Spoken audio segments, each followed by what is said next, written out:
আসসালামু আলাইকুম রহমতুল্লাহি বারাকাতুহু। শিলঙ্গি মামুর মাথুন চুন্নি এখন তাইন হইরা রাজপথে আর কোনো আন্দোলন চলবে না, রাজপথের কাম ফিনিশ। এখন সব দাবি দেওয়া আমাদের আদায় করতে হবে, সংসদে বা সংশ্লিষ্ট মন্ত্রণালয়ে দাবি পেশ করতে হবে। এটা কিতা লাগে কইছেন তাইরা বুঝছেন নি তাইন?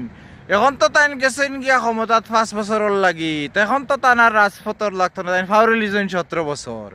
তে মানুকা তে গণভোট, দ্বিকক্ষ বিশিষ্ট সংসদ, এরপরে একজনের দুইবার প্রধানমন্ত্রী হওয়া যাবে না, দলীয় প্রধান হওয়া যাবে, একসাথে আবার রাষ্ট্রপ্রধানও হওয়া যাবে না, ওইগুলা মানক্কা তাইন তো আর কেউ রাজপথ যাইতো না। মানে বাংলাদেশ হয়ে গেছে গিয়া ইংল্যান্ড। এর দায় শিলঙ্গি মামু এখন কইরা রাজপথে আর কোনো আন্দোলন চলিবে না।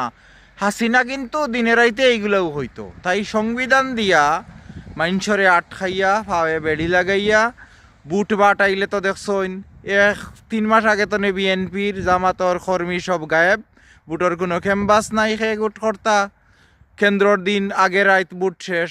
তাই না ওলা কোনো ফন্দি ফিকিরি কররা যে আন্দোলন রে বাবা না, সংসদ আউকা সংশ্লিষ্ট মন্ত্রণালয় দক্কা দাবি আদা তাই করিলিবা। তাই আর কি ওলা দুধে দুয়া তুলসী পাতা হইছইন যে আসল আলোচনার মাধ্যমে তাই মানি লেবা। মুগৈর গড়ছিরে মুগৈর ছাড়ানো আনি যায় না। তাই নইলা বিএনপি আর আওয়ামী লীগ আর বিটিমে একদম চরিত্র সমান, মুগৈর ছাড়া তারা নামে না।